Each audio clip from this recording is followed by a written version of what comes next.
33 fam, welcome. Thank you for being here. Lots of gratitude. Thank you for having this earth experience, same time as me. You could be anywhere right now, and I really appreciate you spending this 20 some odd minutes in my creative expression, taking in my version of the reality. So much gratitude. A little shout out to my TikTok live fam. Thank you so much for coming over here, and spending a little bit of time with me. And thank you for showing up to my TikTok lives. It has been such a blessing. For anyone listening right now, that gratitude goes out to you. And if you like what you hear and you feel aligned, hit the like button, hit the subscribe button. Appreciate you. Thank you. Let's do a little quick check-in, okay, while we get started. I like parts of dialectical behavioral therapy. In particular, I like the skill stop. STOP, capital letters, stop. It's slow down, take a pause, observe, proceed mindfully. So right now let's just take a little pause. Let's slow down here. Let's check in. How are you feeling right now? Right at this moment? Are you sitting in a comfortable position? If not, pause the audio. Get comfy. Do you need some food?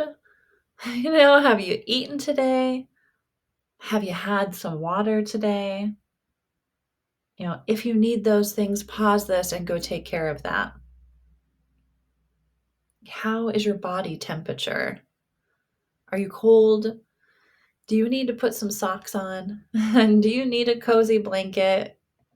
Through my own healing journey and working with other people, I realized that many of us ignore these little comforts, these needs of our physical body or our emotional needs, our mental needs, which has a great impact on us, like our current self and our future self. It reminds me of the study of the autonomic nervous system and the parasympathetic nervous system, and primarily right at this moment, the dorsal vagal system. So, drawing from polyvagal theory, I love this description from Deb Dana's book, Polyvagal Exercises for Safety and Connection. Deb shares the image of the turtle hiding in its shell is an apt one for the dorsal vagal state of connection. So, reading this really transformed my vision of turtle energy some, and I'd like to take you on that little journey. So, we can learn so much from turtle energy. The deck that I primarily use for healing, has a slowing down card that has the turtle there. Many other, tools incorporate different animals for the healing journey. Turtle moves through life present, mindful, authentic. Turtle energy reminds us that we are carrying our home with us everywhere. To take care of our home, our physical body, our dwelling, as we'll be carrying it with us through our, long journey, through our earth experience. Turtle also reminds us that when we go inside our home, to be aware of why are we retreating? Is it intentional? Or is it a reaction to an uncomfortable emotion, feeling, trauma response? Are we shutting the world out, dissociating, depressed? Or are we mistaking the shutdown as turtle energy when it's more fish energy. Back to Debdina. Imagine the darting movements of a fish reacting in an instant to avoid a predator. This is how she describes the parasympathetic nervous system. This can be an actual danger or just a perceived one. Many trauma survivors, people having this earth experience, live in fish energy. Now, fish energy does have some positive things to note. Water, the element of water, is very healing. Water brings purposeful movement, independence, consciousness. It's a great reminder. The fish reminds us to swim freely towards your next adventure. Fish also reminds us that even though we swim in similar areas that brought danger before, it doesn't mean that there's danger now. As you watch some fish dart from side to side, you can see that a shadow, a memory of trauma, can send them into this flight response or freeze to go hide in a cove, similar to that of a turtle, but more open and less confining than the dorsal stage.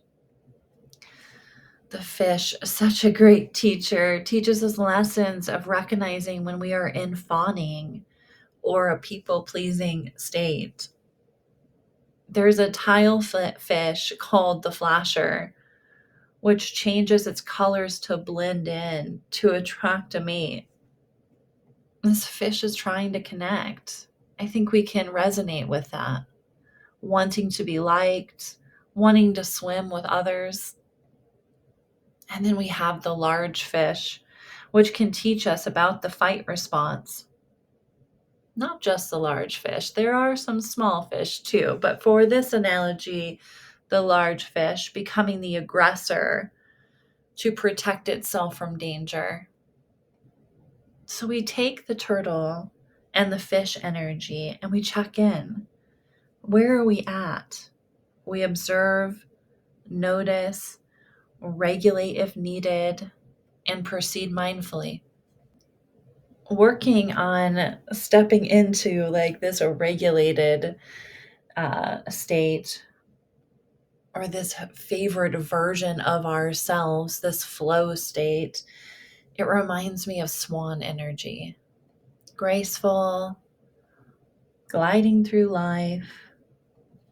Now, swans will still boundary up if needed.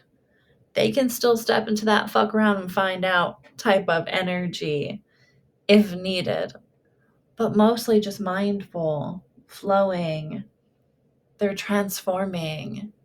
They transform through the molting process, just as we are all transforming, as we are shedding like layers of our own skin, the swan shedding feathers.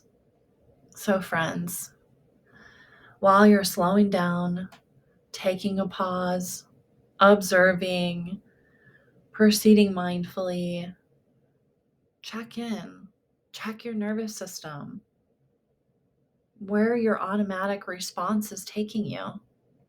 Dorsal with the turtle, sympathetic with the fish, or the ventral vagal state of the parasympathetic nervous system like the swan. If needed, I invite you to work with someone, help learn how to calm your nervous system. Reach out to me if you need resources, but do something if you are not in that swan-like energy the majority of the time.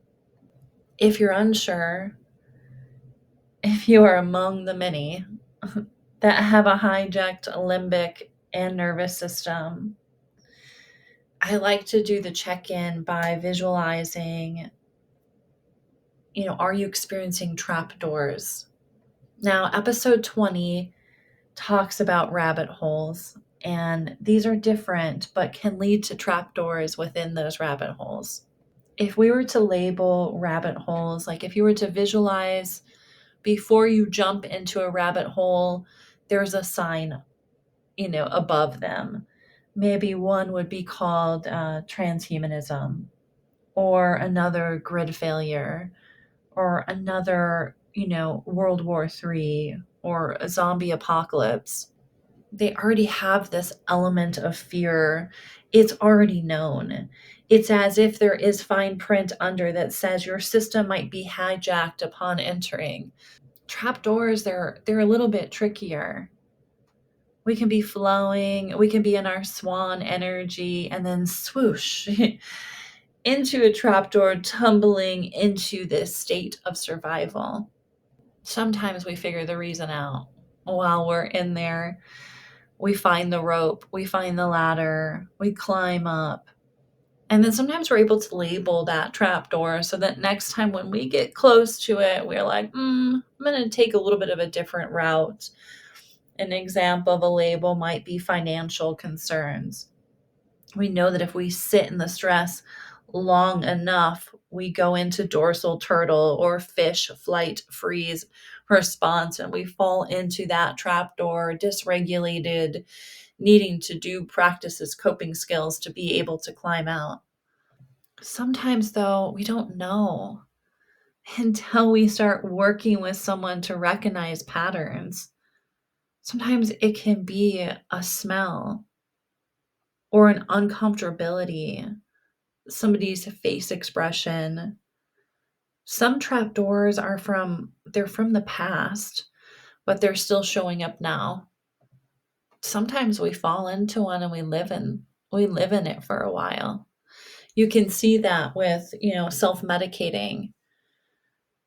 That can be, I could make a case for that really being part of dorsal, part of turtle, also part of fish though. But sometimes we live, you know, in these traps, and we might climb out for a period of time, but then we have a really hard time knowing how to not fall right back in. And we can see this with all sorts of different automatic responses.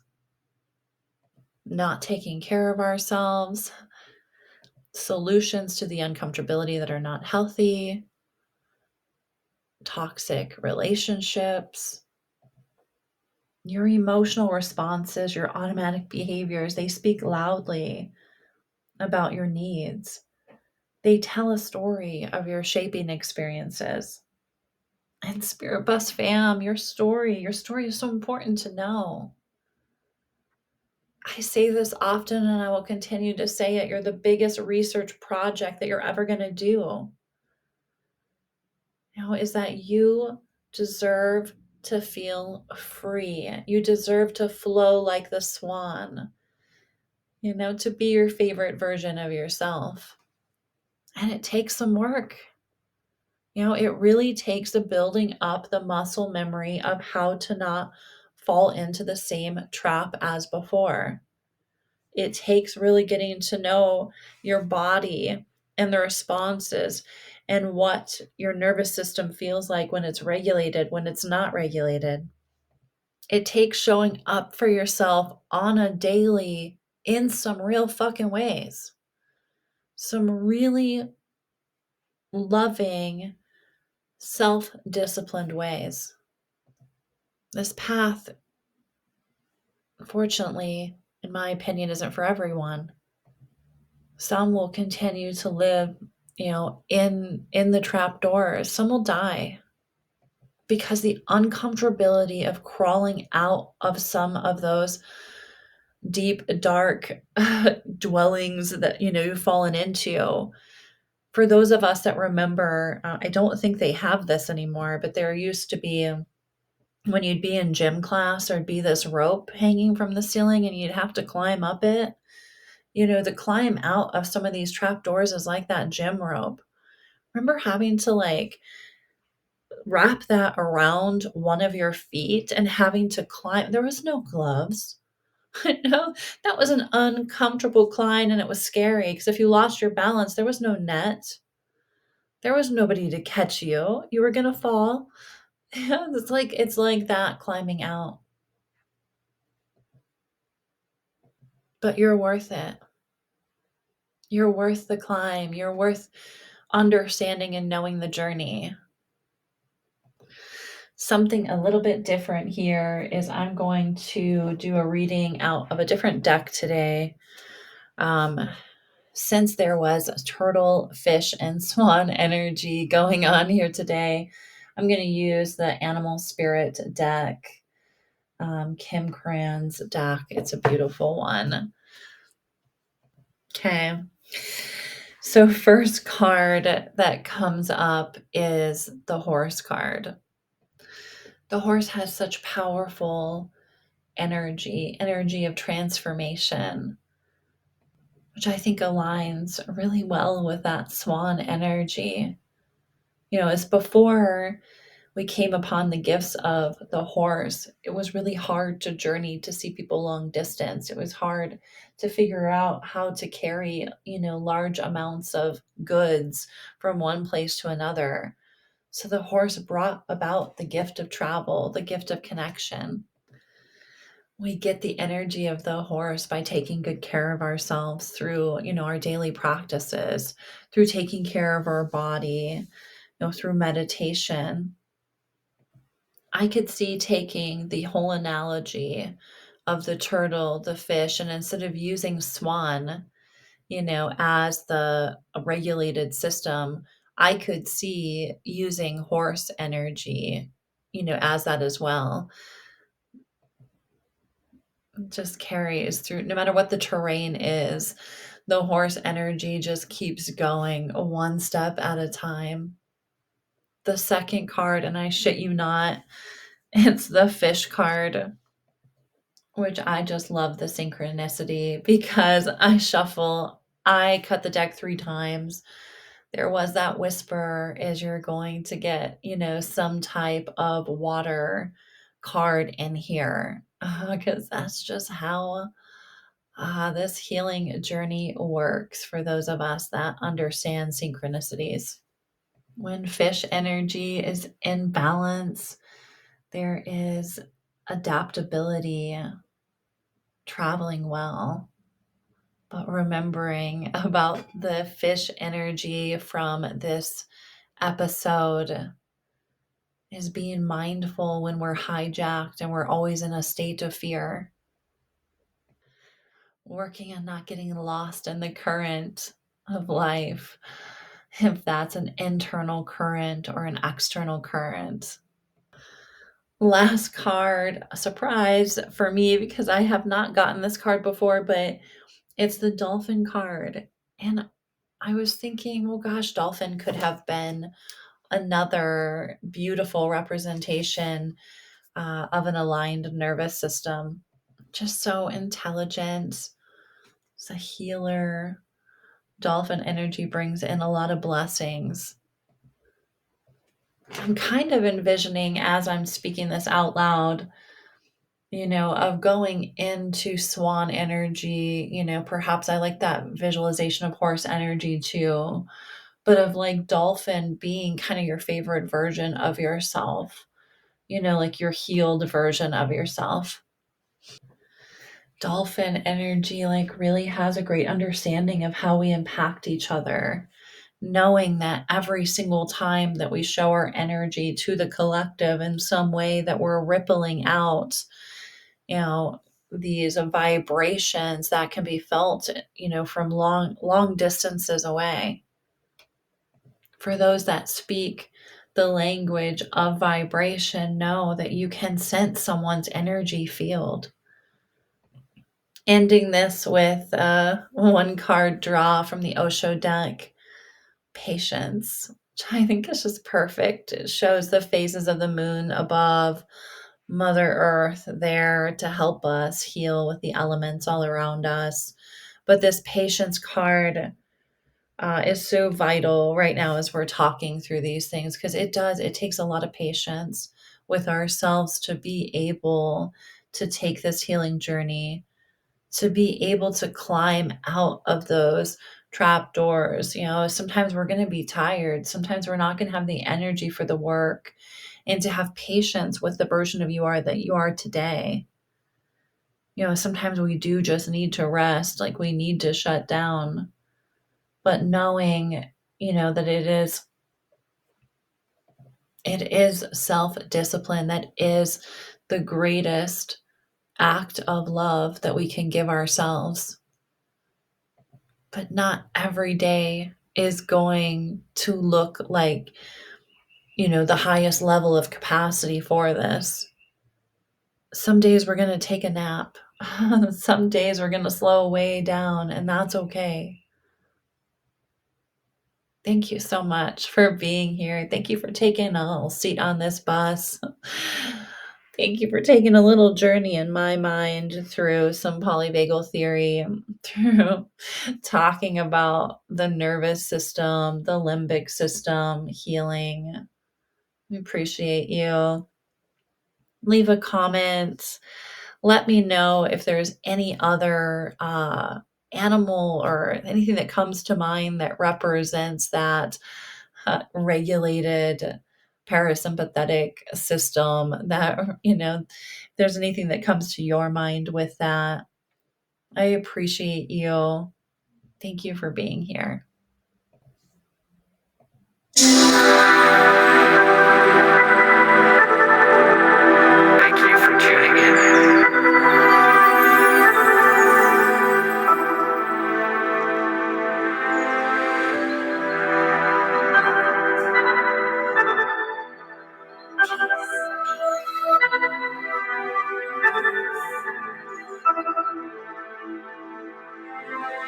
Your spiritual beings having a human experience.